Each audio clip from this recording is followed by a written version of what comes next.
Hello and welcome. Our next panel discussion is titled Economic Connectivity and Competition in a Multipolar Asia. I'm delighted to introduce Professor David Carman, who is going to lead this discussion as our moderator. David is a senior fellow at the Institute for Peace and Diplomacy and a professor of international affairs at Carleton University. He's also a senior editor for Palgrave's Canada and International Affairs and editor of Canadian Foreign Policy Journal. David, please go ahead. Thank you for being with us today. The floor is yours. Well, thank you, Bijan. It's a great pleasure to be here and a great opportunity for me to have an opportunity to host a number of distinguished speakers who are part of this panel. I'd like to very briefly introduce our panel members. Hugh Stevens is the Distinguished Fellow of the Asia-Pacific Foundation and a former Assistant Deputy Minister at Department of Foreign Affairs International Trade Canada. Now Global Affairs Canada, of course. We have also Dr. David Dollar, who's a Senior Fellow at the Brookings Institution and a former country director for China at the World Bank, having worked there for almost 20 years. Our third panelist is Shihoko Goto, who is the current Acting Director of the Asia Program at the Wilson Center, and also the Deputy Director for the Geoeconomics Initiative at the Wilson Center. Our final panelist is Samantha Custer, who's Director of Policy Analysis at the Aid Data William and Mary's Global Research Institute. She's working on emerging markets and investment flows into those markets. So welcome all. I'm looking forward to a stimulating discussion on a very complex subject. Just to give people the lay of the land, a lot of the focus will be on several trade groupings, which we will most likely refer to in their acronymic form. We're talking about the RCEP, the Regional Comprehensive Economic Partnership, as well as the CPTPP, the Comprehensive and Progressive Agreement for TransPacific Partnership, as well as the ASEAN grouping of countries. Now, it's worth noting that these are fairly substantial trade groupings. There are some countries who are members of all of these emerging trade groupings, including Australia, Japan, New Zealand, who are members who are considering joining both the RCEP and the CPTPP, whereas we have Brunei, Malaysia, Singapore, and Vietnam, who overlap all three RCEP, CPTP, and ASEAN trade grouping. So we have a fairly comprehensive and large number of groupings here with a number of overlapping interests, and obviously there's a high degree of both comparative advantage and competitiveness embedded in this kind of trading relationship. What we're here to do today is really assess the consequences of an emerging consensus within the region, but more importantly, the importance of finding a path forward given the kind of geopolitical setting we find ourselves in. Now, with that in mind, we just were witnesses to a significant shift, I think, in U.S.-China relations, given the virtual summit between the two leaders from China and the United States this week. On the one hand, there was a perceived reduction in tensions between China and the U.S. following that summit, but on the other hand, there were really no significant breakthroughs on the trade or security fronts. So my first opening question to all of you, I'll start with Hugh Stevens, is in the context of this summit, what are the immediate implications for regional powers, and Canada included, I suppose, because it is a member of the CPTPP, given the likelihood of a return to a pre-Trump status quo situation that seems to appear to be fairly unlikely? So we're looking at a situation where there will be continued competition, possibly even increasing conflict on the one hand, but a desire, I think, for many of these countries to engage in diplomatic relations and increasing their trading relations as well. So well, thank you, David. Well, as you mentioned, the summit, I think, certainly lowered the temperature, as was expected, but didn't lead to any particular concrete outcomes on trade. And I would think that regional powers, including Canada, will be relieved, of course, that there's been some ratcheting down of the rhetoric and perhaps stepping back and rethinking and maybe even trying to identify some areas of cooperation. But we'll also be concerned that things really haven't substantially changed on the trade front, and they find themselves still very much caught in the crossfire of this fight, this war between China and the US. And I guess a big disappointment, a big problem will be that the US is continuing to stick to its bilateral approach with China and frankly is not taking advantage of using the multilateral system. Meanwhile, China, of course, will continue to dominate the regional supply chains.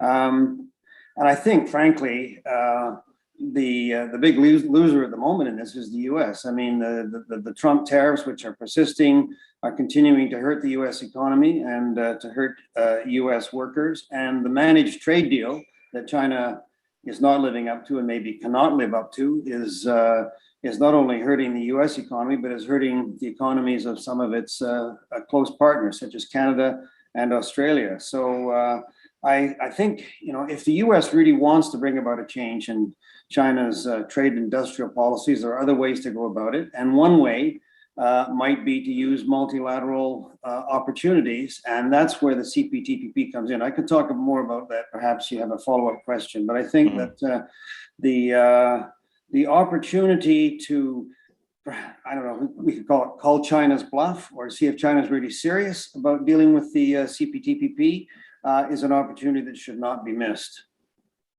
Thank you very much for that. I just want a quick follow-up question regarding U.S. Constraints here. What is essentially, if I could, motivating the U.S. to pursue a bilateral strategy, and how does that impact other regional players here, including Canada? For example, Canada is bound within the CUSMA, the Canada-U.S. Mexico agreement, to not enter, as we know, enter into negotiations with non-market countries. With China would be included that on the one hand. And on the other hand, we have the U.S. pursuing and perhaps completing the first stage of what could be a very significant bilateral trade relationship. Is the U.S. preempting, by virtue of this bilateralization, preempting or preventing other actors from benefiting from engaging direct trade with China, or is there something else going on here? Well, I'm not sure if you're asking me, but actually 3210 doesn't prevent Canada or Mexico from entering negotiations with China effectively, but it does require notification and sharing of information, and of course is a bit of a hammer over the head, because the US can, at the end of the day, decide that it's going to exit the USMCA and just make it a bilateral agreement with either Canada or Mexico. So there's no question that it's a point of leverage. And, you know, I think we don't know if they're going to exercise this point of leverage with respect to Canada or Mexico in terms of responding to China's application. I would hope that they don't, and I would hope that they can be, the Biden administration can be convinced that it's in the US's interest to let this play out and to engage with China through the CPTPP process. As Paul Evans mentioned in the panel yesterday, I think the position that the Canadian government takes on this is going to be a bit of a litmus test or a bellwether as to how this new Indo-Pacific strategy is going to come out. If in fact the US doesn't see any benefit and leans very hard and twists Canada's arm, and Canada finds reasons to be negative towards China's application, I think that would be very regrettable. I think there's definitely a win-win situation if China is really serious. And as you point out, the US, I think at the moment is playing very much a bilateral game. I would hope there's been, of course, some moderation of the rhetoric under the Biden administration. There's been more rhetoric than reality in terms of return to WTO, commitment to the WTO, and also to making these regional trade agreements work. And of course, eventually, ultimately, perhaps having the US re-engage with the TPP. Okay, thank you very much. I'm going to turn over to David Dollar now to ask the same question. Any immediate fallout from this summit that you see as shifting the dial a little bit, more positive engagement with respect to China-US relations, and what are the implications for regional players here? Well, thank you. I think it's definitely good news that the two sides have made a concrete effort to ratchet down the tension. You know, we did have kind of mounting drumbeats with groups on each side thinking we were heading to war. So I think that was pretty serious. I suspect leaders in both countries were alarmed by that. So dialing down the tension, having a frank and polite exchange, I think that is a significant step forward in U.S.-China relations. But I think the bad news for our partners and for the topic of this panel is that, the U.S. has really indicated a lack of interest in participating in trade agreements in the Asia-Pacific or pursuing trade liberalization. And as you were suggesting, the Biden administration, talks a pretty good rhetorical game about multilateralism and working with allies. But if you were serious about that, then you would do that by rejoining the Trans-Pacific Partnership or negotiating something even larger. That's really the only serious way to coordinate with your allies is through some kind of trade agreement. And I think the reason why the administration, after talking multilateralism, the reason they mostly are pursuing bilateral trade discussions is that we have a pretty strong protectionist streak in the United States now in both political parties. And if you want to go multilateral, pretty much everybody else is into opening up and freer trade. And the US, to be honest, our trade negotiation is mostly aimed at protecting specific industries, specific interest groups. And that is the message out there to our allies. And I know we'll get into this in more detail, but I think China is very serious about joining the Trans-Pacific Partnership.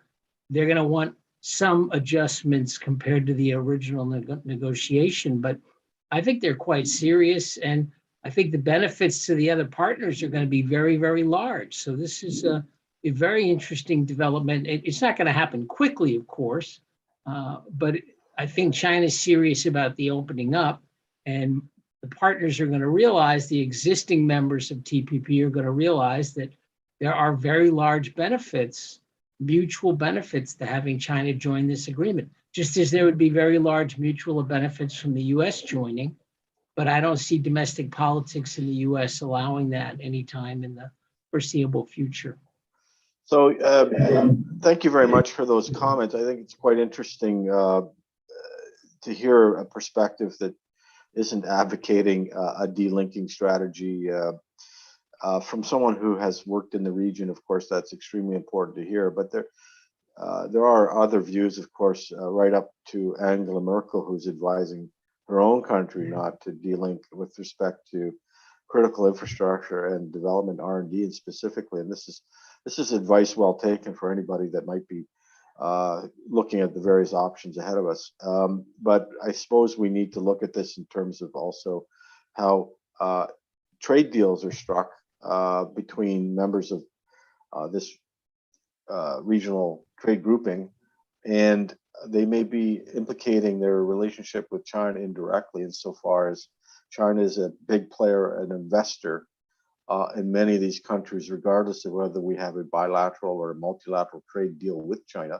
Whether you're Canada or some other country outside looking in, you will be working indirectly with China, given the exposure that country has with these countries. For example, the biggest investor in Indonesia is China, I believe. So there are a lot of things to work through here in terms of this concept of staying the course versus delinking. I'm going to turn it over to Shihoko Goto to give us a perspective on geoeconomics, and perhaps you could unravel that for us with respect to how geopolitics and economics interplay here. Yeah, so going back to the initial question about the consequences, what the reaction in the region has been about the Xi-Biden virtual summit meeting, I think, as David Dollar said, there is a lot of a sigh of relief, a collective sigh of relief that the channel of communication between Washington and Beijing is there, and there is this bilateral communication commitment to keep those lanes of open communication open. What we do also know is that whatever actions either the United States or China takes will actually impact the entire Indo-Pacific region. And the apprehension about China is what continues to unite the United States and its allies and partners And there is a consensus that a change in Chinese behavior is unlikely. And there is a lot to be said about collective action that will be the most effective way to preserving the status quo in the region. That has worked on the military front, with the United States remaining at the heart of the Indo-Pacific defense strategy. And the national security strategy of the United States is expected to be revealed soon, which will provide a better insight into Washington's longer-term vision and expectations on the defense front. But on the economic front, what we have seen is an absence of US, not just leadership, but really a vision for the region. And at the same time, we've really seen the region move forward, especially on the trade front.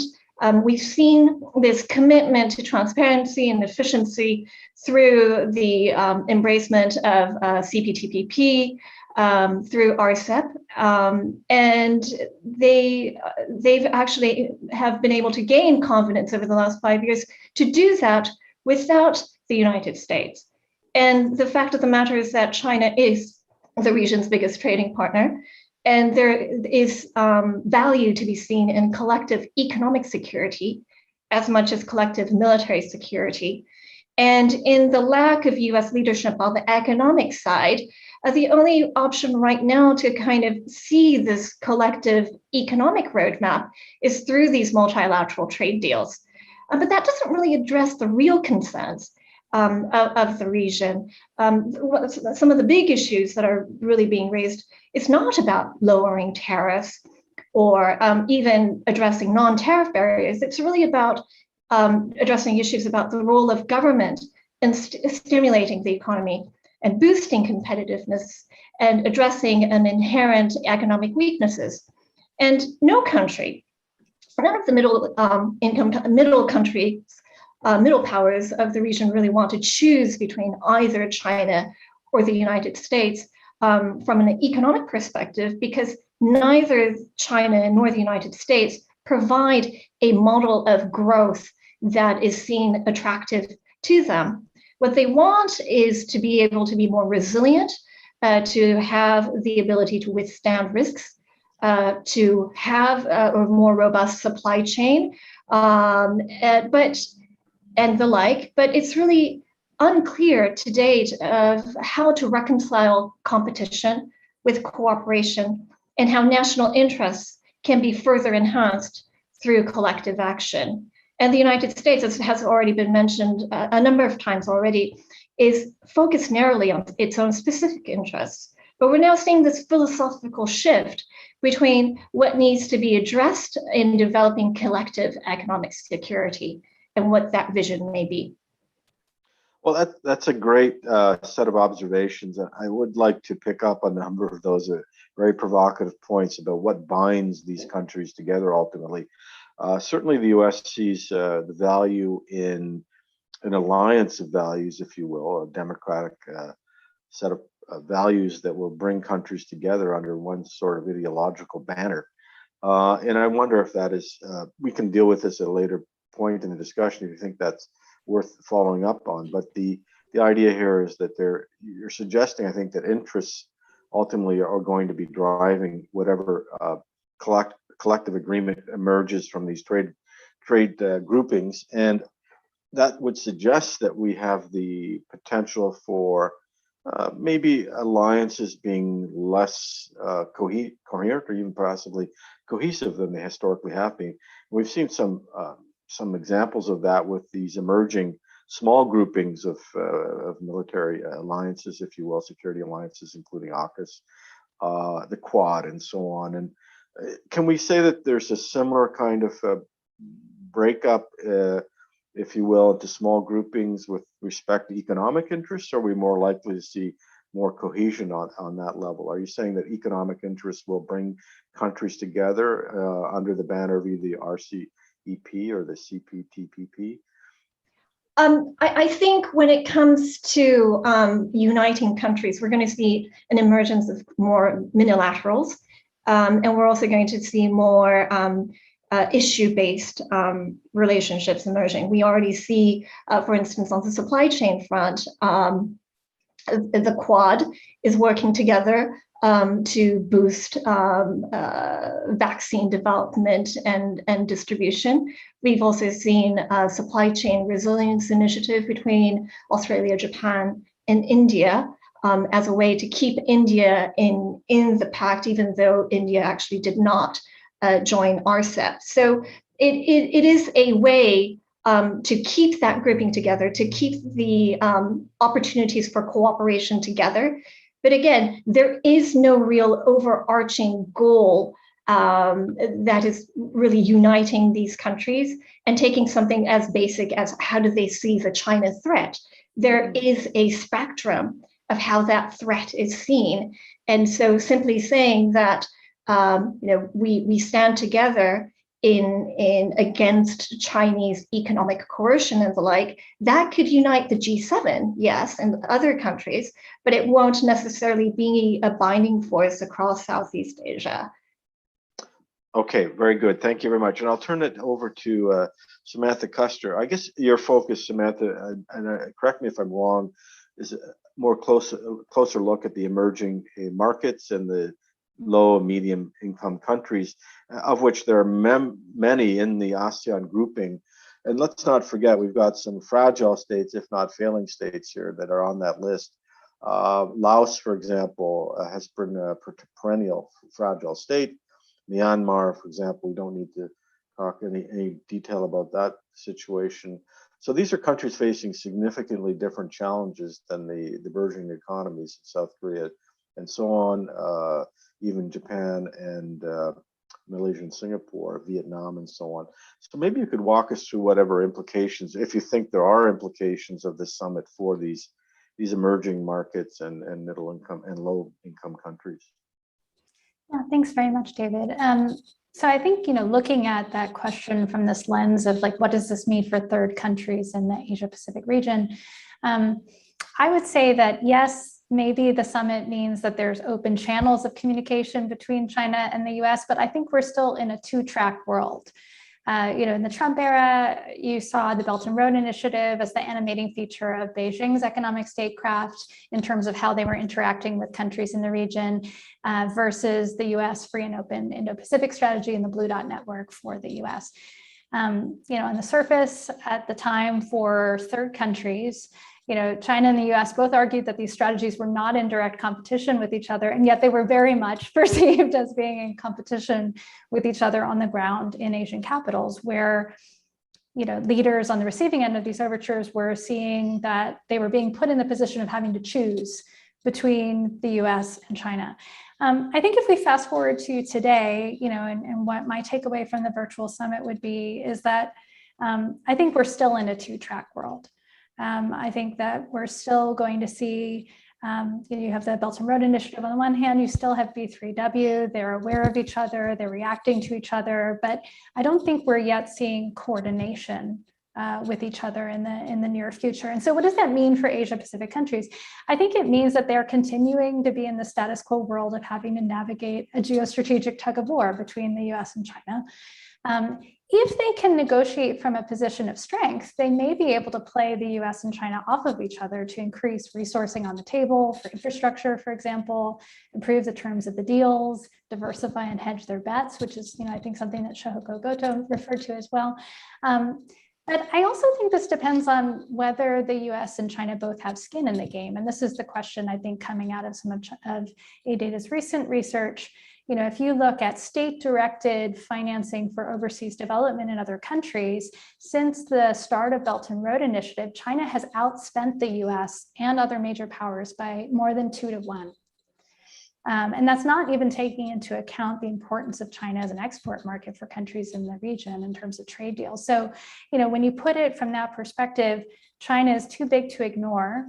China, isn't one that you want to perturb, especially if the US isn't actually stepping up to the plate to offer a credible, interesting alternative. Well, okay, great. So let's talk about the Belt Road Initiative and viable alternatives. If I understand correctly, Samantha, you're suggesting that the US doesn't necessarily have a viable alternative. But what about those other forms of investment that are backstopped, for example, by financial development assistance and so on, investment in infrastructure coming bilaterally from aid donors and so on? Do you see room there for these emerging markets and smaller economies to benefit from other sources of financing beyond sort of the two players? Or is it simply what the G7 is ramping up as an alternative to the BRI and having to choose between those two? Yeah, I think that's where the interesting middle ground comes in. And so even though I was a little bit perhaps more pessimistic in terms of, the ability to see and China concretely cooperate, I think that there is a path to doing that through multilateral or various coalition groupings. And I think that on both sides you see historically interest on both the part of China and the US to cooperate in these groupings. So I think China has expressed substantial interest with its second BRI summit to try to change its terms, to change its standards of BRI projects to be more in line with what your international finance institutions like the World Bank have typically done, and have actually sought to broker cooperative agreements with these institutions. You even have examples of China chalking up Japan, for example, to say, could we jointly co-sponsor projects? It remains to be seen if that actually takes root or not. And I think that the US too has, particularly under the Biden administration, where there is a renewed interest in engaging with multilaterals again, I think there is an opportunity to get them around the table so you can start to pool resources together and hopefully increase and improve the standards and the terms of these deals. And I think that would be a win for these countries. I think that the one challenge, is what is attractive about Chinese official finance or China's infrastructure financing is a function of scale, speed, and strings. China can do things at a scale that most other bilateral donors and even multilateral donors are unwilling to do. They have tripled the number of what we call mega projects that are financed by loans worth more than $500 million each. That is a realm of size that most of the bilateral and multilateral actors aren't playing at. But the terms are not as good.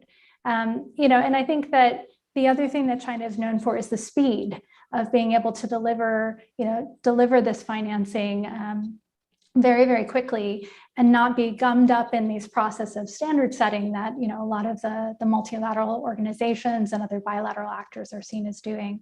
I think that the other thing in China's favor is the strings, of course, that for a lot of countries in the region, when they're comparing what's on the offer from the World Bank or from Germany, for example, as compared to what China can offer, China offers more money, it's less generous, but the strings that are attached come down the road. So you get the benefits now and the quid pro quo obligations later.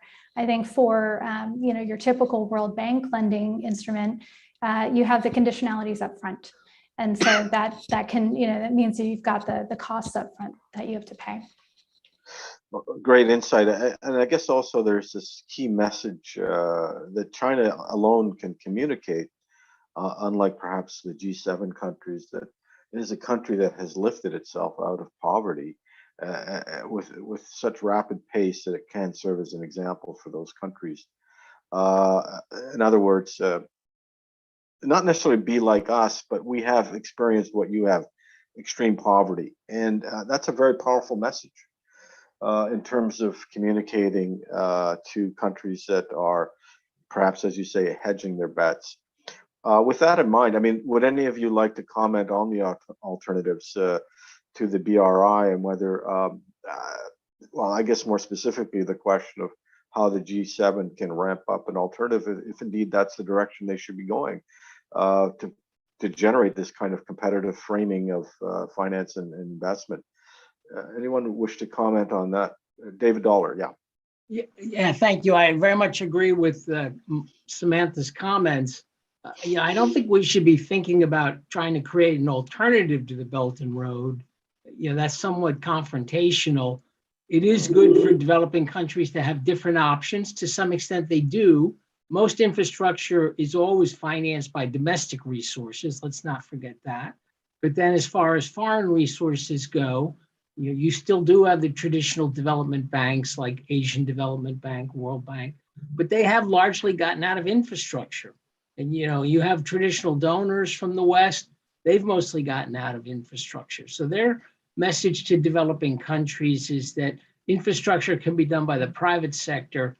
And frankly, that's hard to do in advanced economies, and it's totally unrealistic in low income or lower middle income developing countries. The private sector is not going to be building out infrastructure, based on their own risk capital, is what I'm talking about. Now, a lot of developing countries now also turn to the international bond market. So even, relatively poor countries have, fairly significant amount of debt that they owe to international bondholders. And right now, those interest rates are around 12% or 14% for a lot of countries, usually a 5-year term. So I totally agree with Samantha that the Chinese financing, is unattractive compared just to the financial terms of the World Bank, which range from extraordinarily cheap for very poor countries, but even for a middle income country like Indonesia, World Bank terms, are pretty attractive. The Chinese money is more expensive, and kudos to aid data for putting out a lot of specific data on particular projects and loans. So we know something about these interest rates. But then the private bondholders, of course, are charging a lot more than the Chinese, usually 5-year term compared to 15 years in a lot of the projects that have been documented by aid data. So I see, China as presenting one good option for developing countries, and it's definitely worth it for the U.S. and its allies to be thinking about, should we be strengthening some of the other options, putting more money into the development banks, getting back into some bilateral financing that goes to infrastructure, for example. That's a conversation worth having. But if we're going to approach it by trying to crowd out the Chinese, not going to be received well by most developing countries. They like having a bunch of options. They don't have to accept these loans and these projects, so it's an option for them. And I think we'll fail, so we'll end up looking foolish. Thank you very much for that, David Dollar. And I guess what you said about having options is also of value to U.S. partners, including Canada. On that note, Hugh Stevens, having options seems like a good way forward for Canada. And I take Shihoko's point regarding the bifurcation of current policy. On the one hand, we have a defense and security apparatus, which is very much focused on aligning itself with American interests, if you will, deeply integrated with that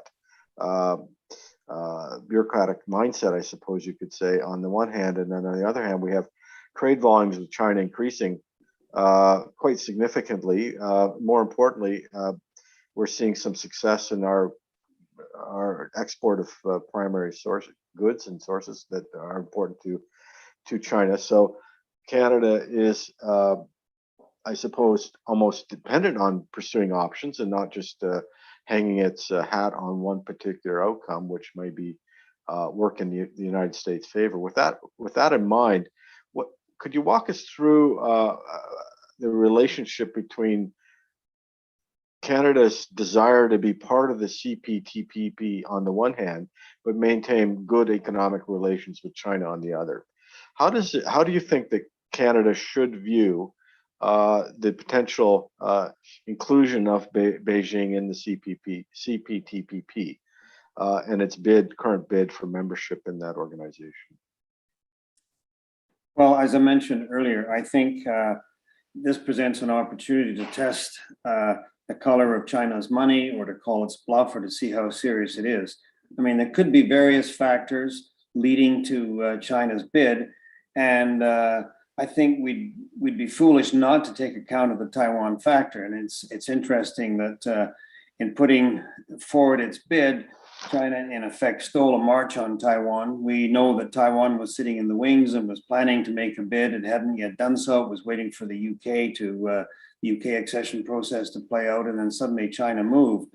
So, you know, the question is, was this a sort of a short-term political gambit? Not only does it cause complications for Taiwan, but frankly, it shines a spotlight on the US. It highlights what we were talking about, that the big player, the world's biggest economy, is not part of this, and China's there. So, I mean, to that respect, there could be a short-term tactical side to it. But on the other hand, I also agree that there's a reform agenda in China as well, that we never quite know what goes on behind the opaque walls of the Forbidden City. But to the extent that China needs to get through the middle income trap, it needs to reform. It's probably, and it's almost certainly not going to completely change and run its economy the way that the West would like. State capitalism and state control is going to be very, very predominant. But that doesn't mean that there can't be significant reforms and opening up of the Chinese economy. And this presents an opportunity. Everybody talks about the high CPTPP standards. And there are great disciplines on SOEs and so forth, but there are also phase-ins and exceptions. We know that the exceptions were made for Vietnam and Singapore, Mexico have state-owned enterprises. So China will come to this, probably, no doubt, seeking some accommodations. But if it is prepared to move forward, this really does present an opportunity. So I think that it's important for Canada and for the other CPTPP members to take China's bid seriously. It may be a combination of both a tactical move and a strategic long-term undertaking. It's probably a bit of both, but certainly let's see to what extent that this application can be turned to the advantage of the economies in the region. And let's not forget, of course, that China is a central piece of RCEP along with ASEAN, and that some of the CPTPP members are also members of RCEP. And so to the extent that we can bring China in, and eventually the United States, this will be a really important step in building towards this ultimate goal, which has been talked about for many years, the FTAP. You know, we may never get there, but it's part of an architecture that is conceivable with the RCEP now in place and the CPTPP potentially being expanded to include the largest economy in the region. So I hope, as I mentioned, that the Canadian government will be open, and the US, the Biden administration will see it to its advantage also to engage China on this process. Well, on that note, you mentioned that the CPTPP holds countries to a higher standard, and I was wondering if you could just elaborate a bit on that. We know that in the 2015 mandate letters, the foreign ministers were instructed to engage in trade negotiation with China. We also know that that was for the lack of a better term, did not go the direction I think the Liberal government wanted it to go. And one could say that the progressive component, which was embedded in the Canadian approach to engaging China, was not taken seriously by the Chinese counterparts. Although I understand that China really wanted these negotiations to succeed, at least at the earliest stages. When Canada redirected its attention to restructuring and renegotiating NAFTA, I guess there was some steam taken out of that initiative. Nevertheless, given that we see this progressive component within the CPTPP, is there an expectation that China will now recognize the importance of that progressive component, or is this preamble stuff that is really not central to the CPTPP agreement for each country? Well, I think it's a bit of both. I mean, of course, the word progressive got embedded in the agreement at Canadian insistence. But it depends on what you consider to be progressive. And I mean, certainly labor rights and environmental issues are really mainstream issues that are embedded in the TPP, in the TPP 11, let's call it. And China would have to make some concessions in that area. The whole question of digital trade, the TPP 11, CPTPP goes a lot further, and that's an area where rulemaking is really required. There are other areas that were important to the Canadian agenda, gender and Indigenous trade, for example, which probably aren't as high on the Chinese order of priorities as they are on the Canadian order of priorities. They haven't been significantly addressed in the agreement. But some members are more interested in some of these things than others. New Zealand and Canada, for example, share a strong interest in Indigenous trade and so on. And in fact, recent UK-New Zealand agreement has a specific chapter on that. So I think it varies. It depends what you call a progressive trade agreement, but certainly beyond just discipline on SOEs, there would be other areas where China would have to move, in particular with regard to transparency, labor rights, digital trade, and so on. So that it brings a whole new range of disciplines. And if China is prepared to make some movement in that area, that's all very positive. Great. Okay, I want to put Shihoko on the spot here. Do you think that China will be moving in that direction? Or do you think this is a viable option for China to engage new trading partners while accepting some recognition of their values, especially with respect to labor rights and possibly digitization, and I guess intellectual property might also be on the radar? Right. It's really interesting to go into the specifics about how can China join, what kind of steps should China take if it were to be seen as a serious contender? Because if we step back 5 years ago when the United States pulled out of the TPP, the expectation was that this agreement would just simply collapse, right? And that that was it. And instead, since then, we have seen not only the TPP survive with its remaining 11 members, but actually thrive. It's in effect. And there are member countries that, actually want to be new members. Now, Hugh mentioned Taiwan and China, of course, but we also see the UK being the first to actually want to become a new member. And now there's expectation that South Korea too will join. And so on this discussion about whether China is accession ready or not, it is a very valid one.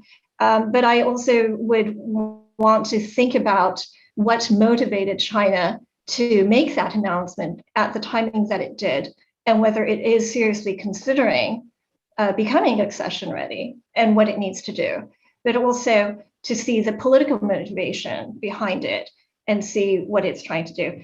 And now the cynical analysts in Washington would say that this is a deliberate poke in the eye towards the United States, that the United States has even though it was actually one of the founding members initiating this TPP framework, given the political situation here in Washington, is unlikely to join. Whereas China, because it is able to mobilize politically through its one-party system, that it can actually make that bid, and it actually, as a result, has been able to already score a political point over the United States, whether or not it makes any economic development, any economic concessions or not. I think the question really is, oftentimes, for any country to join a trade agreement, it does require domestic structural reform. Is China prepared to make that kind of structural reform so that it can be a serious contender? I would actually like to ask David Dollar that question, but I do know that if we are talking about two Chinas, then Taiwan is certainly more accession ready than mainland China. And if politics aside, then Taiwan would certainly be a serious contender. But this is obviously a very politically motivated issue. The timing in itself, China, only a week after China made its formal request, Taiwan followed suit. There is no possible way, I do not think, for Taiwan to be able to join before China.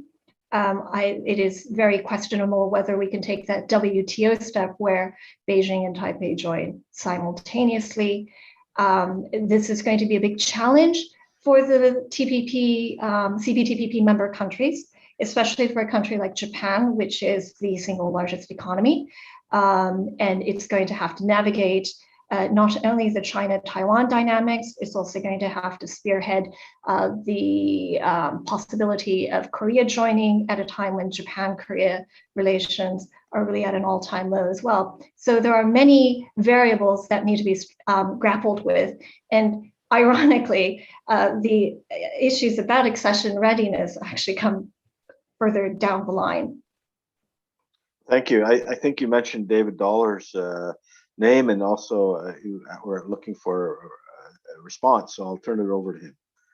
Yeah, so thank you. So I think, Shihoko, I think Taiwan is definitely accession ready. It's at a much higher stage of development than China. Its real per capita income is about 4 times as high. And it's, I think it meets a lot of the standards. It will have to do some specific things in agriculture, I believe. I'm not an expert on all the details. So the issue there, I think, is largely political.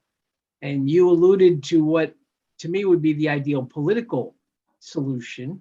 And the main point I want to make here is I think PRC is quite serious because there is still a group of the leadership that wants to open up the economy more. They're worried about subsidies to state enterprises and the kind of drag on the economy of the state enterprises.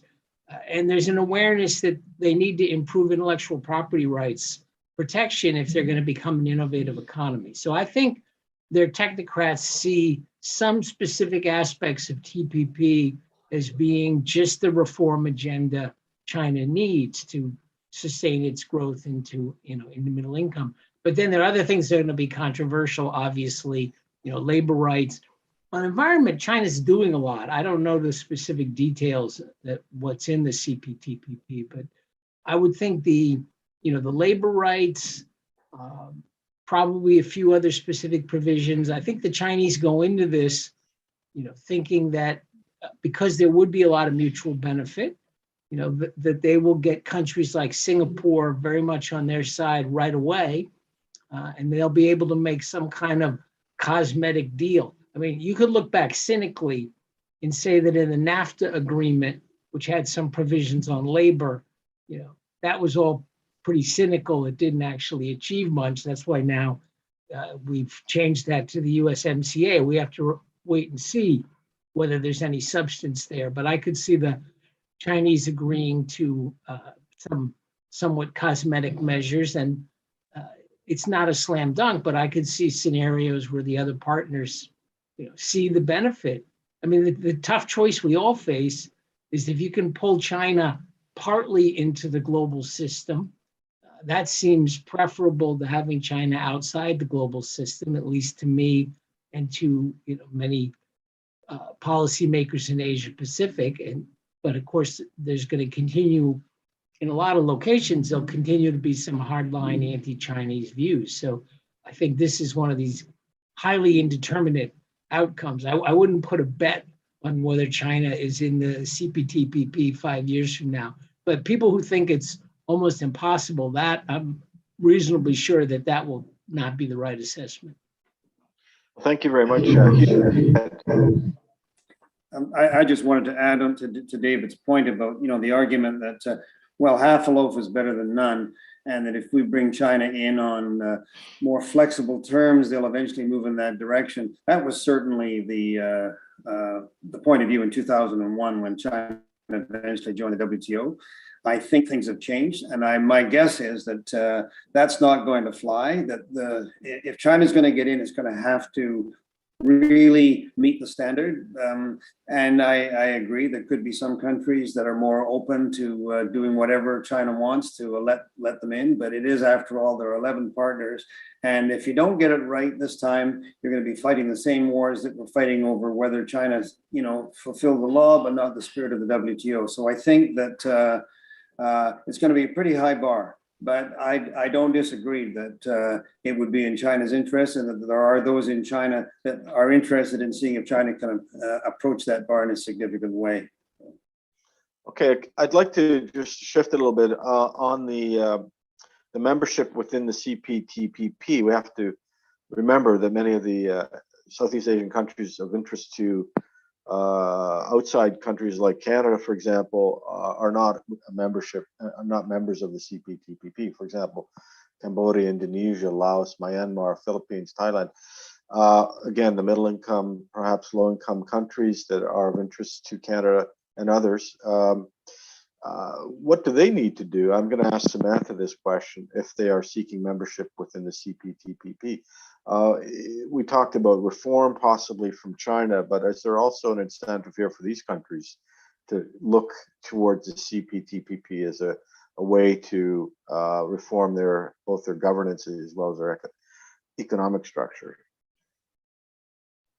That's an interesting question, David. I confess I'm not a close observer of the CPTPP, but what I can say is that, I think if the perception is that the benefits of participation outweigh the costs of the reforms that need to be done to be accession ready, I think that it is, fairly on the table. And I think that you've got some of the largest, fastest growing economies in Asia, in the Southeast Asia region. And I think that they, one of the big appeals of even working with China, if you look at the bilateral relationships, trade is like a huge driver, and access to markets in China to export, and having tourist and capital revenue come in. So I think if you can multiply that through participation in one of these multilateral mechanisms like CPTPP, then I think that would be quite interesting. That's what I would I would say. Well, I'm thinking that they are members of the RCEP, so they obviously have an incentive. Do you think they were sort of seeing this as an opportunity with trading with China, or was there opportunities here for inter-country ASEAN trade, which is already in place? So was it just a matter of them integrating their economies more deeply with China, or are they looking? Do you think they're looking a little further abroad, engaging, for example, Canada, Chile, Peru, Mexico, which Canada, for example, to flip it on its head, is looking at bilateral trade negotiations, or is engaged in trade negotiations with Indonesia. And this strikes me as a sort of interesting avenue to take, given that we have other ways in which we could work with Indonesia as well as other countries within the region. So do you think, go ahead. What I would say to that is that it seems to be in line with the hedging and the diversifying risks that we talked about earlier in the conversation. That, I think one of the reasons why there's been concern about the growing debt to GDP ratios for a lot of low and middle income countries, including those in the Asia Pacific, to China, is because that gives China leverage.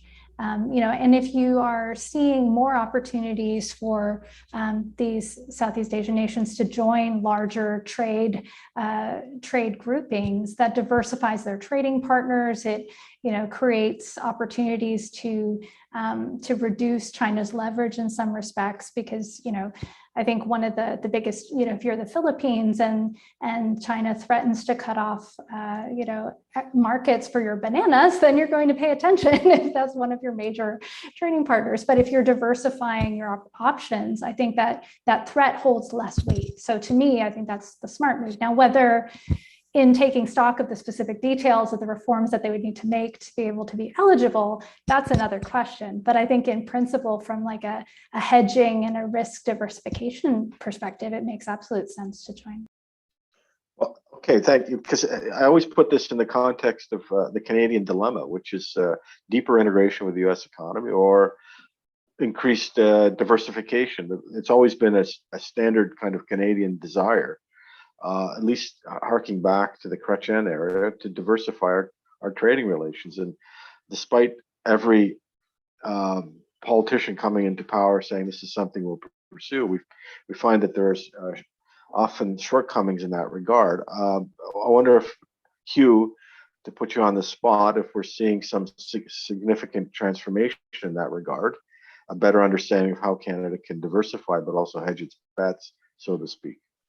Well, you mentioned the trade negotiations with Indonesia. Actually, I understand that we have formally just announced the opening of trade negotiations with the ASEAN bloc. And of course, there were negotiations at one point with Thailand. So yeah, I think as Canada is trying to develop this or reboot its Asia-Pacific strategy, which it appears is now going to call its Indo-Pacific strategy, we have to look at it and see how much of it will be security-based, and are we going to look at the regions through security and military lenses like the US clearly is. And I think the answer is self-evident given the size of Canada's defense posture, that we're going to put much more emphasis on diplomacy and on economics. We need to figure out how we're going to deal with China in the aftermath of the Meng Wanzhou affair. And part of that is to look at the broad region and not to suggest that a trade agreement with ASEAN can replace China, because China is our second largest individual trading partner if you don't count the EU as a collectivity, but to provide greater diversification. This has been made apparent given supply chain shortages and so forth. Everybody's talking about diversifying and nearshoring and all these kinds of things. So we're going to continue to do that, and not just in the region, of course. We are negotiating a new trade agreement with Britain and so forth. So that continues to be part of the mantra to in Asia to partly offset or balance China, and with overall to partly offset and balance the United States, notwithstanding the fact that what is it, 80% of our exports, our trade is basically with the US. So we need to continue to work on that. The other thing I would mention is that the Indo-Pacific strategy obviously will have a political dimension, and we need to figure out what Canada's posture will be in the region. And for quite a while, and I worked a lot on this myself, we were working on Canada-China relations, trying to engage and build all the linkages and what's the term? Use the fabric of the relationship and so on. And of course, that all went down the chute when Canada arrested Meng Wanzhou on the 1st of December of 2018. But it's interesting, apart from some early trade retaliation by China the following year, which did lead to a decline in Canadian exports, trade has actually boomed. And not only did it bounce back from a 15% decline because of Chinese trade retaliation, but it's grown despite that, and it's grown again this year. So it suggests that we may be entering a period of warmer economic relations and cooler political relations. And why is that? I think that's because both economies need each other, just as the US and the Chinese economy need each other. So, all the talk about economic decoupling, you still have to look at supply chains and where customers and the way businesses react. Technological decoupling, where governments have a stronger role, is a more likely issue, and it also has some fraught issues tied to it. But I think economic decoupling, what we're seeing in the market is, some diversification, but by and large, at the end of the day, the reliable supplier with the best price is the one that you're going to go to. Okay, this gives us, I think, room to discuss the bigger issue here, which is economic nationalism. Canada's caught up in that as much as any country. Again, with respect to the America First agenda, which is top of mind for any Canadian diplomat. There's, of course, the summit between Ottawa and Washington taking place very soon. So the question here is economic nationalism, if you want to call it that, unique or specific to the United States? Of course, it's not. China is also, I think, looking inward towards a more self-sufficient model. And you mentioned, interestingly enough, because that is one of the questions coming from the audience, this concept of an Indo-Pacific economic framework, which presumably includes India. I'm reading into that. Perhaps you could correct me if I'm wrong. Again, a country that is, if not pursuing autarky, at least looking inward more so than ever towards self-sufficiency. So when we talk about delinking and reduction in supply chains, as well as the reduction in globalization, I think we also have to be concerned about the desire on the part of these three major, most important economies with the largest populations, at least two of them, in driving a shift in the way in which their smaller trading partners are interacting with them. Canada has to grapple with the America First agenda, but so too perhaps do the Southeast Asian nations have to grapple with a China that is much more concerned about domestic consumption, perhaps, and self-sufficiency. Also, perhaps wary of the supply chains that are being modified or shifted not in their favor. For example, companies setting up operations in Vietnam or elsewhere as opposed to China or India, for that example. So I wonder if people here could consider this question of the evolving geopolitical and economic landscape. Is the era of unfettered globalization, if you want to call that, has that come to an end? And what is the response we can expect from these countries who are currently part of a trading relationship? I like to think of it as managed trade as opposed to free trade. How are they going to engage these three, most importantly, China, in given that China is pursuing, I think, a shift in its economic structure towards greater self-sufficiency? Anybody want to grapple with that one, David? Well, I'll lead off. I don't think we ever had unfettered globalization. I think we had a decade from about 2000, at least to the global financial crisis at the end of that decade, where globalization in some sense was accelerating value chains. So there's lots of empirical evidence that value chains for all kinds of goods and services were becoming longer and more complex. And then in the last decade, we have not seen a reversal of globalization, but the kind of a stagnation that empirically value chains are not getting any longer. The trade in value chains was not growing any faster than GDP. So in one era, the trade is growing much faster than GDP. And then in the next era, it's growing at about the same rate. So it's kind of holding its place. Now, some developments that we're thinking about are very recent, so it's hard to have the evidence and to know for sure.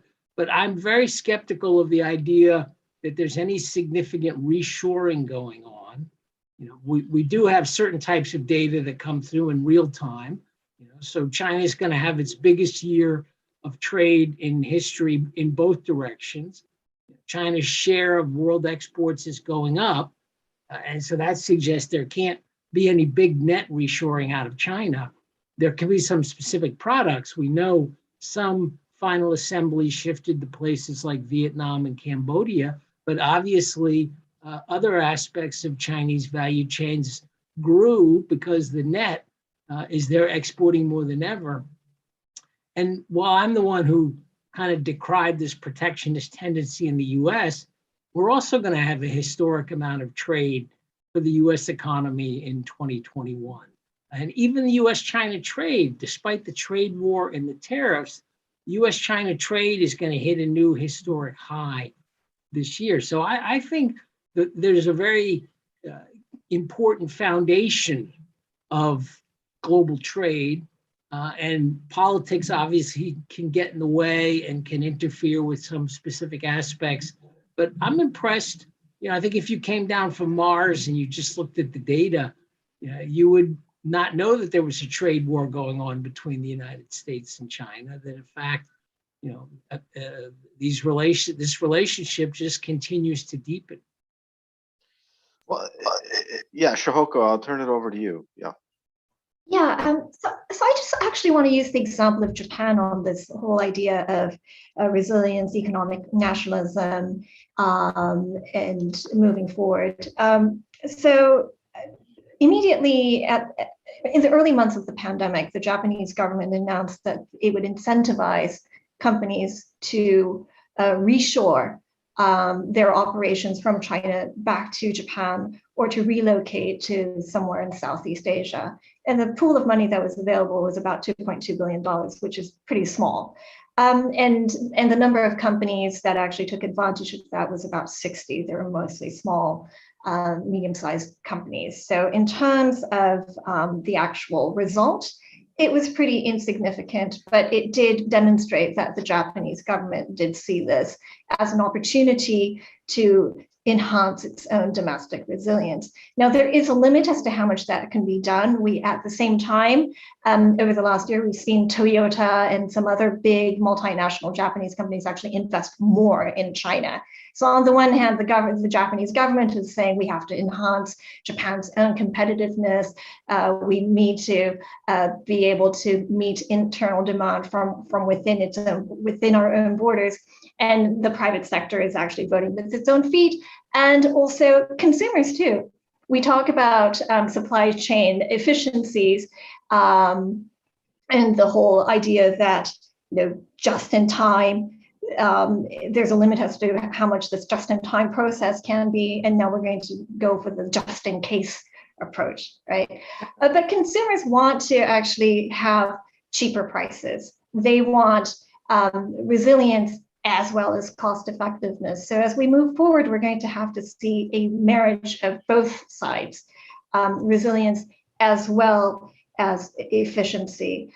But one of the other issues that really is being raised as a result of the pandemic, but even beyond that, as a result of increased US-China competition, is that of economic security. And so when we look at exports, of course, Asian countries, including Japan, continue to depend on their export markets. But what they are exporting is much more on the high value chain, the technology, and the service sector exports. And if you are exporting to the United States, US standards of being able to accept imports to work with foreign companies has become much more stringent. It's become much tighter to be able to clear the needs of the US government and US companies, especially in the technology sphere. And so the expectations for the Japanese government, as well as for Japanese companies, not only to adhere to the high standards of American security concerns, but also to anticipate what they might be in the context of continued US-China competition, which I think we agree is going to be continuing for the foreseeable future. That is going to be the challenge. And addressing this issue of economic security, enhancing that trade relationship, having spheres of technology cooperation is going to be one of the key driving forces to ensure that there is continued trade flow. Thank you very much. That was fantastic, Shihoko. I'm going to turn it over to Samantha. You wanted to follow up on that.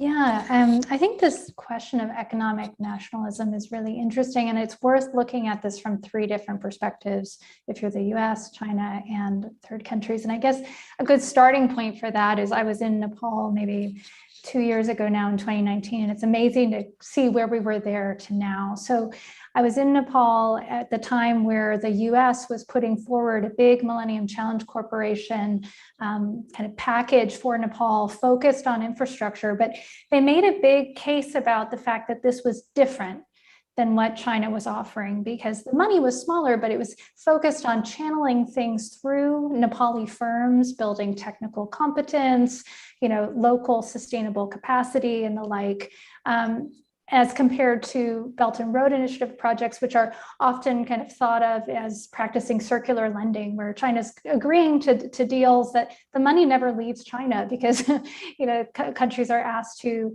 purchase goods, supplies from China. It's Chinese firms that are actually implementing the projects, and so that creates criticism from countries that say, well, hey, we're not seeing jobs, we're not seeing benefits for our local firms. What's interesting now is that, for the US in the most recent infrastructure bill, you have this Buy American emphasis, so that kind of removes for the US the ability to take the higher ground and say, hey, we do things differently.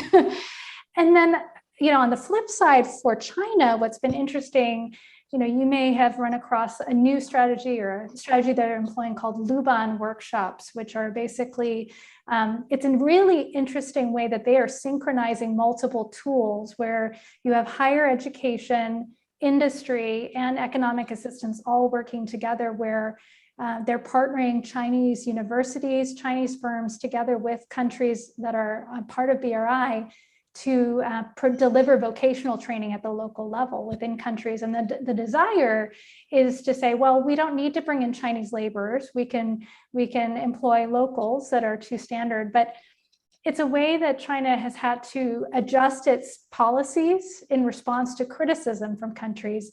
But it's also needing to deal with the fact that there's pressure at home for not, if they're seen as primarily pushing out all of the benefits to other countries and not bringing anything back, that's problematic. So the way around that is if you're training, BRI country labor forces in your technologies, in your systems, you're providing these tangible benefits, but you're ultimately locking in a captive future audience for your Chinese goods, systems, supplies, and future. And so, it's an interesting shifting of positions for China and the US there that, I think is useful to think about the implications of, like, if you totally turn inward, that has cascading effects in terms of how countries view you and your ability to take the higher ground.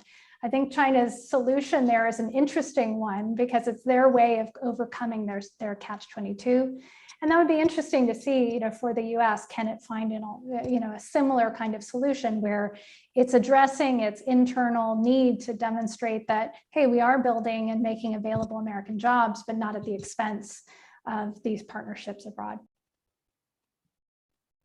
Thank you very much, Samantha. There is a question from the audience which is directly related to what you've just commented on, but I'll direct it to anyone who wishes to respond. And this question is as follows: how do you think the U.S. relations with other Asian states will shift as Asian economies build up their trade, investments, and infrastructure integration with China? I guess the question here is to flip your point on its head and say, well,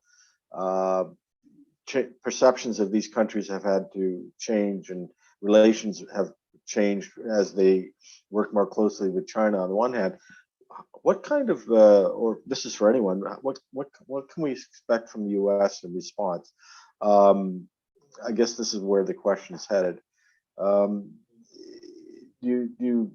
you hazard a guess on the kind of policy that the US would put forward to specifically address the approaches that these economies are taking, which according to this question are seeking greater integration with China? Anyone? I mean, is it business as usual? Should the administrations be seeking out a consensus amongst the Asian states on working more closely with the US? Should it be a democracy, an alliance of values, as they're suggesting? I mean, where does the US focus its attentions to redirect interest back to the United States? I haven't seen much creative thinking on the part of the US in terms of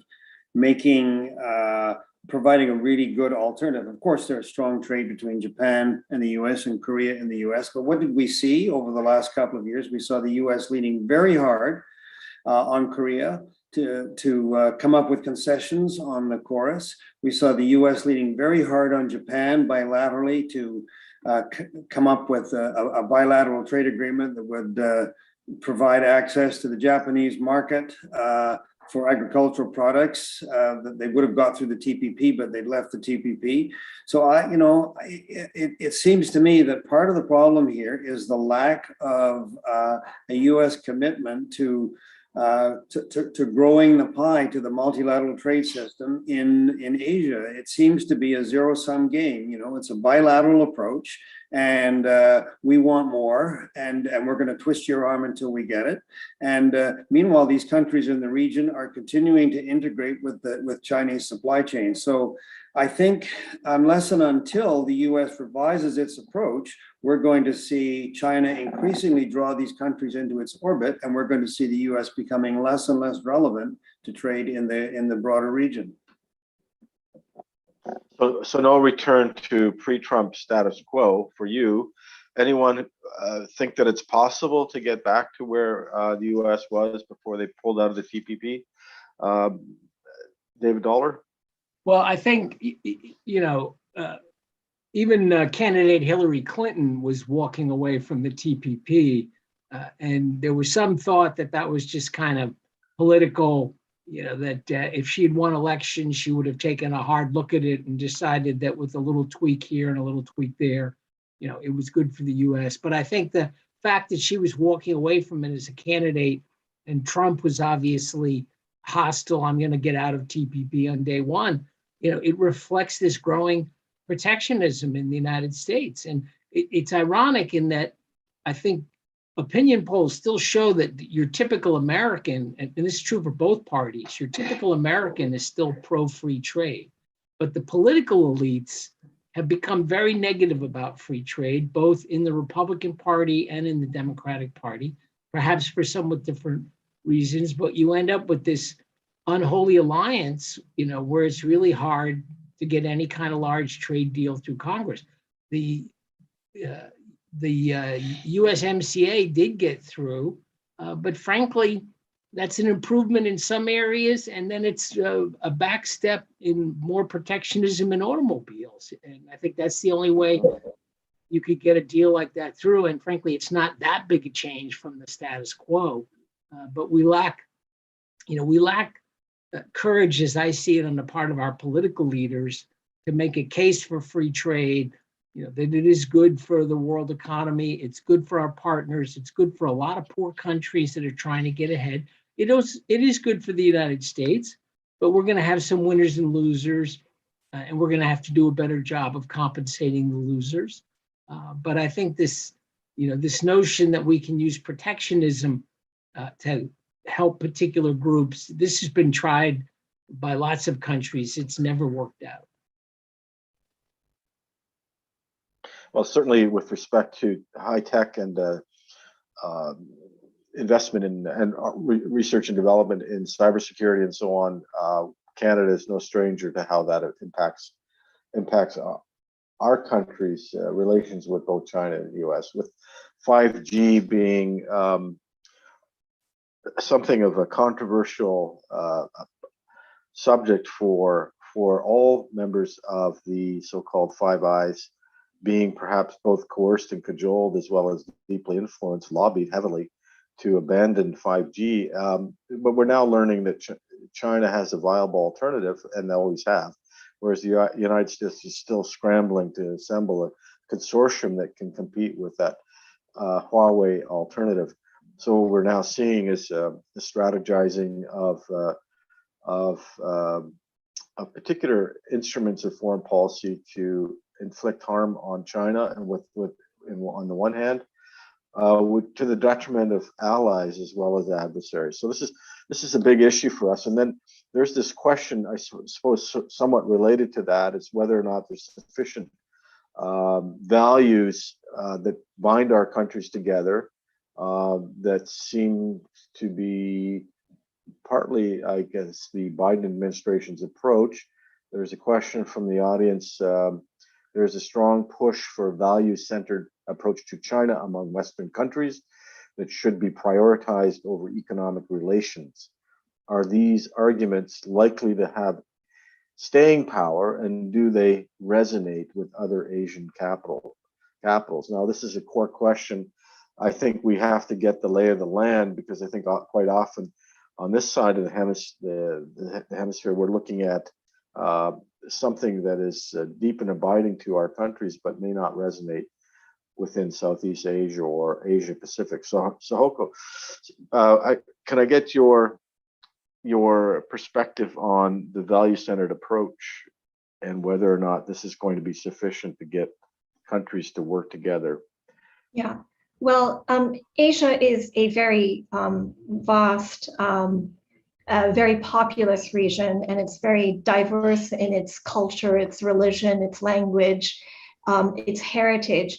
And what unites them is not values, it is interests. And there is an interest about ensuring that there is stability, and that there is, in many countries, that they would want to adhere to the status quo.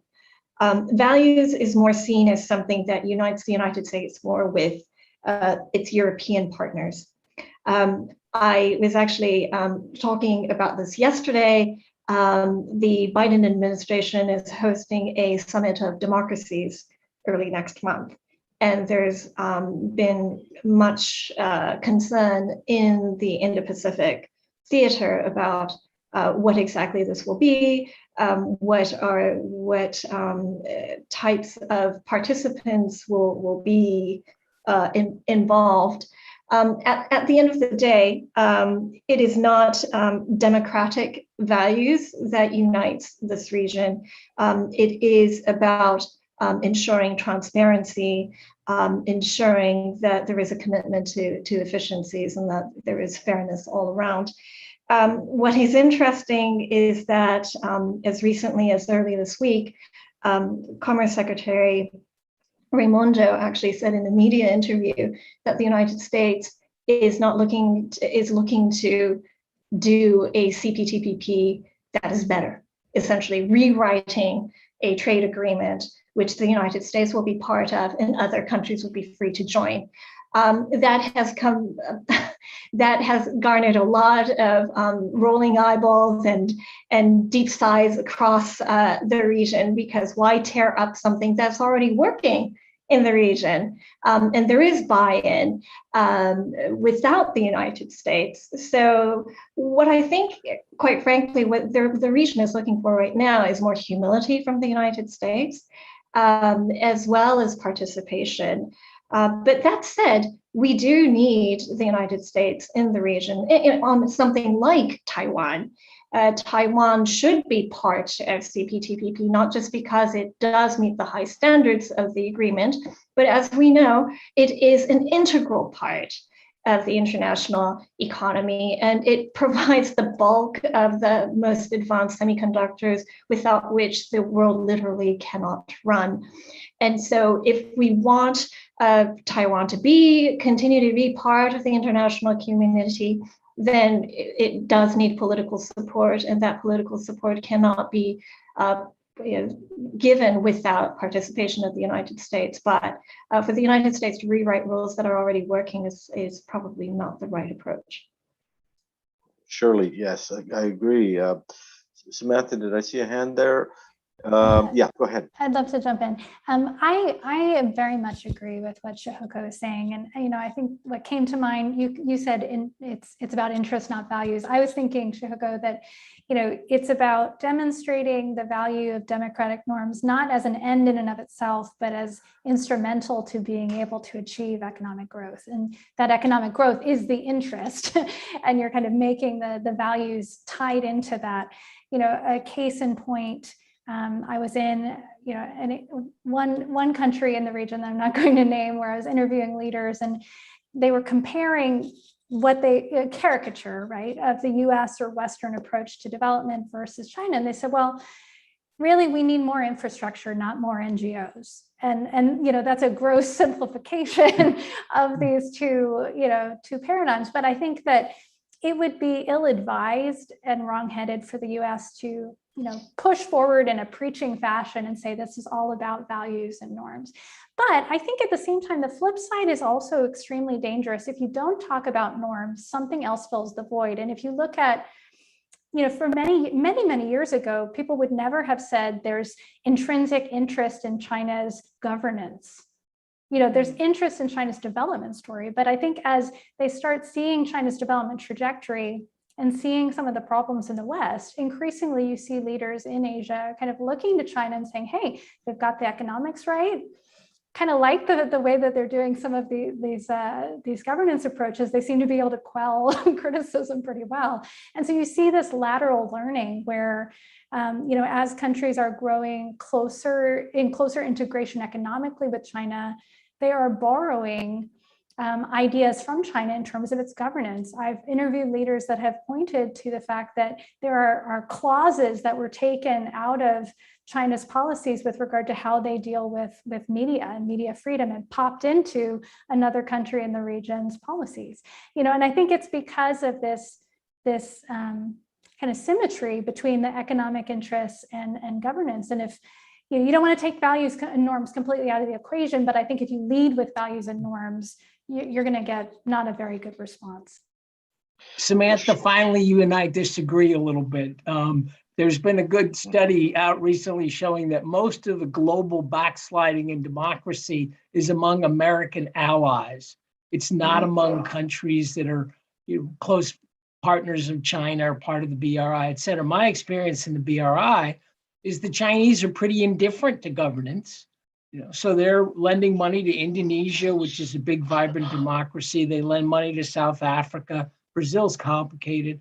Nigeria, Eastern Africa, they lend money to a lot of different democratic developing countries. And to the extent that they create good projects that generate growth, they're implicitly supporting those regimes. But then we also know they lend money to Angola, Venezuela, Iran. I mean, there's the long list of pariah states that are borrowing from China. And I think it just demonstrates that the Chinese are equal opportunity partners in a sense. And I'm not making any value judgment here. I'm just pointing out that this storyline in the West, that China's promoting authoritarianism, I don't think there's a lot of evidence.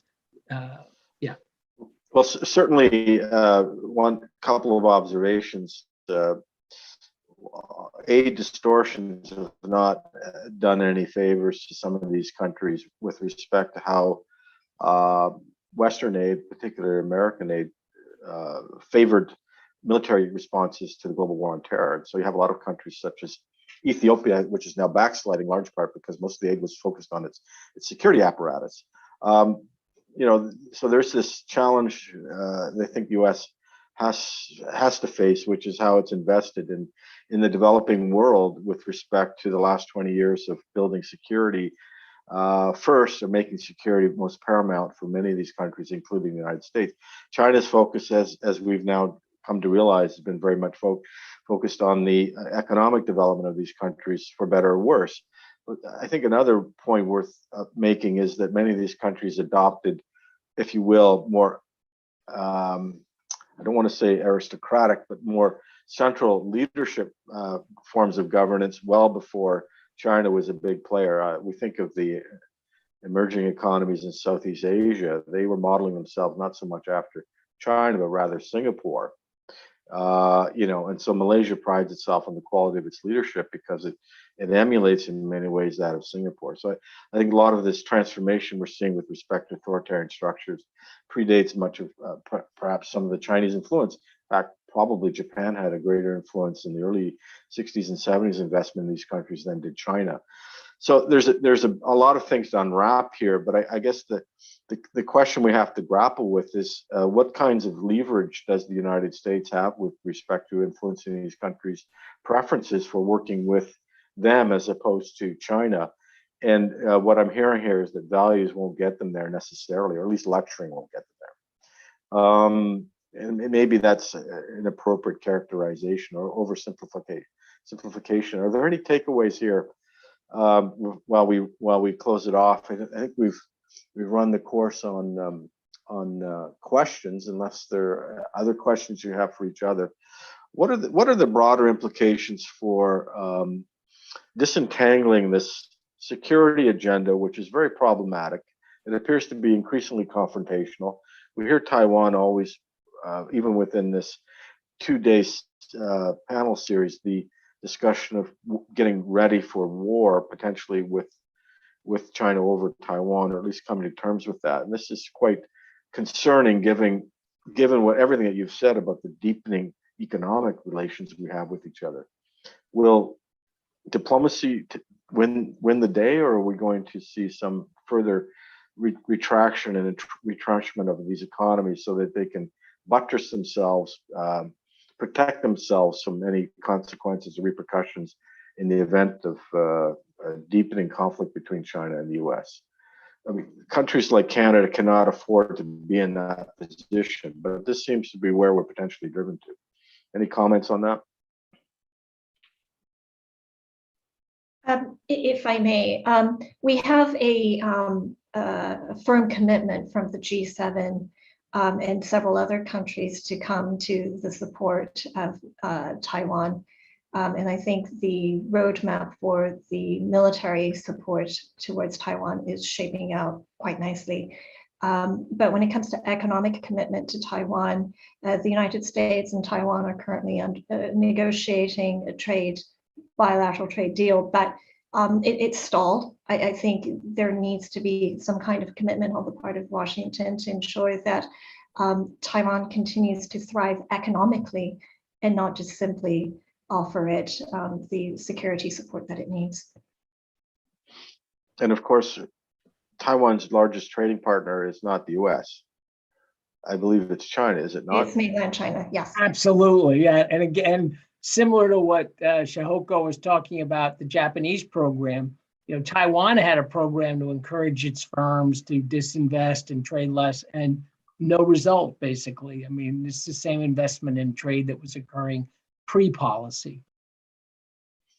Okay, we have about 5 minutes left. I'm just going to go around the panel, starting with you, if you have any final observations or comments you'd like to make regarding next steps, specific to Canada or more broadly, where we should be headed.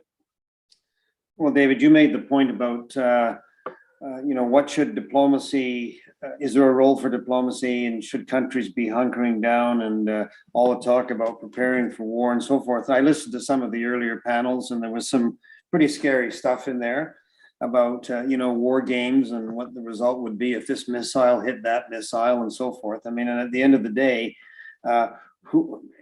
you can't say who's going to win, because nobody would win in a situation like that. And I think the fact that the people of China and the government of China and even the Chinese Communist Party wants to grow the Chinese economy and wants to make a better life for the people of China is a positive sign. I mean, I think there are a lot of values. We talked a bit about values, and of course there are different views on values. And certainly from a Canadian government perspective, you cannot talk about dealing with other countries without talking about values, but that doesn't mean imposing your values. Many values are shared, it's just that they're given different priority. And so we tend to prioritize some over others, maybe individual rights over group rights and so forth. But at the end of the day, you can persuade and you can try and convince and you can lead by example, but you can't impose your values on others, and you can't determine that the way to do this is through some kind of regime change. So we have to live with what's there. We have to live with China as it is, not how maybe we would like it to be. It's a reality. Canada has to face that reality, as do all the other countries in the region. And there's enough that's going on in China as China struggles with some of its own issues. I mean, we look at what's been happening with its property sector and so forth. It's not infallible. It has its own issues. So we can find areas where we can work together, both for both Canada and the other countries in the region, so that we emerge from this rather than having confrontation. And there will be competition for sure, and there will be, I guess, elements of tension and so on. But at the end of the day, we have to build on and enlarge the areas of cooperation and coexistence, so that everybody in the region, all of us around this table, everybody watching, continues to find a world from which we can benefit and have a reasonable, sustainable, and equitable growth. Thank you very much. David Dollar? I'll just pick up on Yu's point that China has a lot of domestic issues and problems, and that wasn't really the theme of this panel, but I think it's important because China's got quite difficult demographics. It's got an emerging financial crisis. It's having problems generating innovation. So China's growth rate has slowed down quite a bit, and that's likely to persist. And ironically, that may make some of this, some of these issues less intractable.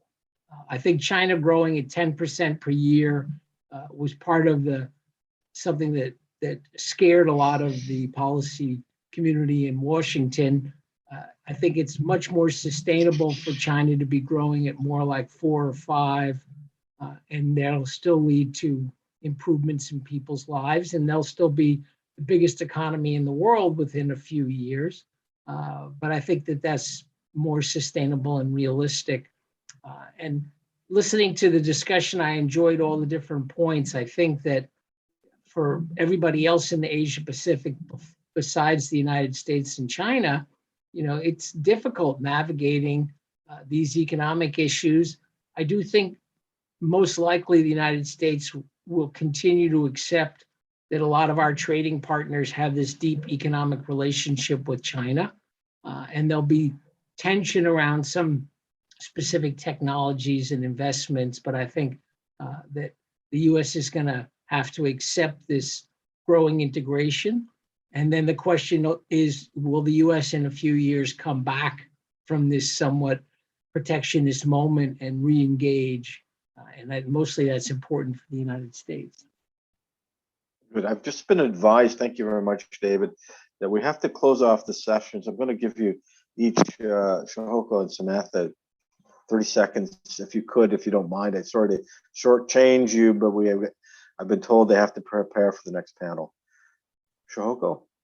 Yeah, so just very quickly, the US-China tensions has actually coincided with the 2 years, essentially, of COVID shutdown, and all countries have had to close their borders. They've all become inward looking, but it's also been an opportunity to rethink what economic priorities should be and what it means to grow and what it does mean to be competitive.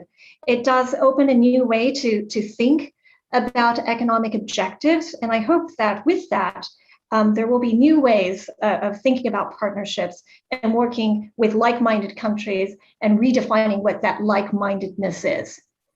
Perfect. Thank you very much. Samantha, last word to you. Great. So first, I would say, coherence is important moving forward. Countries in the region are particularly paying attention to whether what we do matches what we say. And that's true when it comes to economic integration and the values we place on free and open trade. Secondly, that I agree with David that, Western democracies have our fair share of backsliding. And so I think tying that to the discussion around values, that is an opportunity for humility and engaging with countries in the region and saying, hey, democracies are not perfect, but it need not be an impediment to economic growth. And that's how you have that conversation. I think that I put a lot of hope in the possibility of multilateral mechanisms, whether it's regional fora or international fora, as kind of a mediating ground to get US, China, and third countries working together on solutions that are a win for everyone. And the last thing I would say is, this was true in the Trump administration. It's even more important now in the Biden administration. I think countries want the US and China to both show up. Their lots are better if there are more people around the table. And it does the US interests a huge disservice when we're seen as not showing up, whether it's in terms of providing financing, being party to trade deals and the like. So that's what I would say. Well, 80% of life is just showing up. So there's a real lesson there.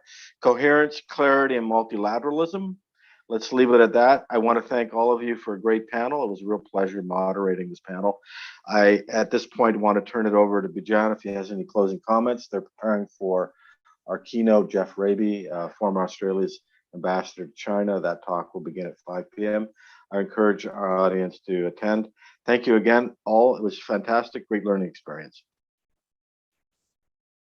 Thank you so much, everyone. Thanks to all the Thanks. panelists. Thank you, David, for leading this discussion. And please join us for the closing keynote. Take care.